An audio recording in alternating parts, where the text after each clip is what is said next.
नमस्कार, स्वागत है आपका वी टाइम न्यूज पर और आपके साथ मैं हूं पहली चौहान। बढ़ते हैं खबरों की ओर। घर घर सर्वे करने पहुंचे युवक को परेशानी हो गई। फॉर्मल ड्रेस, आंखों में चश्मा और हाथ में डायरी लिए अपना परिचय एबीपी आनंद चैनल के पत्रकार के रूप में दे रहे थे। तुम में से कौन घर जाता है? क्या आप सरकार चाहते हैं? आपने किसे वोट दिया या दोगे? निवासियों का आधार कार्ड देखकर मोबाइल नंबर दर्ज करते समय भीड़ ने एक व्यक्ति को हिरासत में लेकर पुलिस के हवाले कर दिया। रविवार दोपहर इस घटना से मुर्शिदाबाद के बरनिया थाने के सुंदरपुर गांव में जमकर हंगामा हुआ।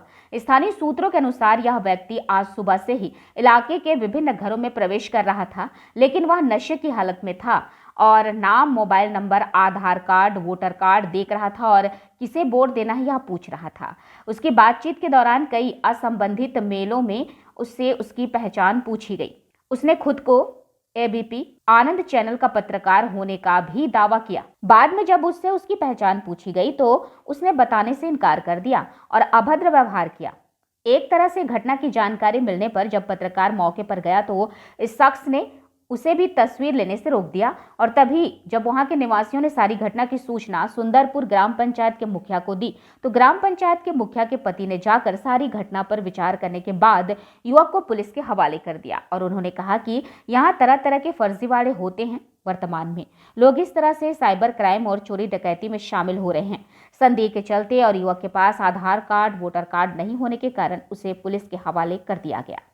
বাইরে ছিলাম, আমার কাছে কিছু বাড়ি থেকে ফোন আসলো যে দাদা এরকমভাবে একটা সার্ভে হচ্ছে, একটা লোক এসছে, ভোটার কার্ড, আধার কার্ড নিচ্ছে এবং ডায়েরিতে নাম লিখছে এবং মোবাইল নাম্বার লিখছেন ওরা এবং উনি জিজ্ঞেস করছেন যে কাকে ভোট দিয়েছিলেন, কাকে দেবেন, এরকমভাবে উনি জিজ্ঞেস করছেন।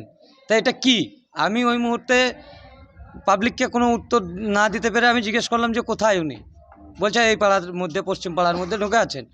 যথাযথ আমি ওনার কাছে পৌঁছালাম, ওনার পরিচয় আমি জানতে চাইলাম, আপনার নাম। উনি একটা নাম বললেন। আপনি আপনার কোনো card, Aadhaar card, I card উনি দেখাতে পারলেন না। আমি বলছি বাড়ি কোথায়? প্রথমে বললো বহরমপুর বাড়ি। আমরা কী করছেন, আপনার কাজ কি? উনি বললেন যে আমি একটা সার্ভে করতে এসেছি এবিপি আনন্দ থেকে। কোনো ডকুমেন্টস না দেখাতে পারার কারণে আমার সন্দেহ হয়। ওনাকে আমি একদম সরাসরি এবিপি আনন্দতে ফোন লাগাই। ওনার ওখানকার যিনি হেড তিনি আমার সঙ্গে কথা বললেন বা ওনার সঙ্গেও কথা বললেন যে আপনি আমাদের চ্যানেলের নাম ভাঙাচ্ছেন, আপনি কে? আমরা তো আমাদের এই চ্যানেল থেকে তো এরকমভাবে কোনো সার্ভে হয় না, আর আপনাকে কে অর্ডার দিল এই সার্ভে করার? তো উনি বলছেন যে আমি বহরমপুর থেকে এসেছি, আমাকে অমুক বলেছিল, তমক বলেছিল, বিভিন্ন রকম বিভিন্ন টাইমে বিভিন্ন জনের নাম করছেন উনি, কোনো আইডি কার্ড ছাড়াই, কোনো অর্ডার ছাড়াই। আমি ওনাকে জিজ্ঞেস করলাম যে কোনো পারমিশন অর্ডার আপনার আছে, যে লোকাল থানার হোক, বিডিও সাহেবের হোক, কিংবা আমার স্ত্রী এখানকার প্রধান, তো আপনি কি জানিয়েছেন, সকালে এসেছিলেন যে আমি এলাকায় এই সার্ভে করাবো, কোনো কাগজ আপনি দেখিয়েছেন? বলছে না, আমরা তো জানি না, আমাদেরকে ফোনে বলা হয়েছে, আমরা জাস্ট ইনকোয়ারি করছি এরকমভাবে। আপনি এরকমভাবে কীভাবে জিজ্ঞেস করতে পারেন যে একটা লোক সে কাকে ভোট দেবে বা কাকে দিবে, কাকে দিয়েছে, এটা আপনি কোন আইনে পড়ে যে আপনি জিজ্ঞেস করতে পারেন তার ব্যক্তিগত ব্যাপার? আপনাকে কোথা থেকে পাঠানো হয়েছে ঠিক বলুন। উনি বিভিন্নবার বিভিন্ন রকম কথা বলছেন। ওনার কাছে কোনো ডকুমেন্টস না পাওয়ায় বা কোনো সঠিক তথ্য না পাওয়ায় আমি জনসাধারণের চাপে ওনাকে আমি পুলিশের হাতে তুলে দিলাম।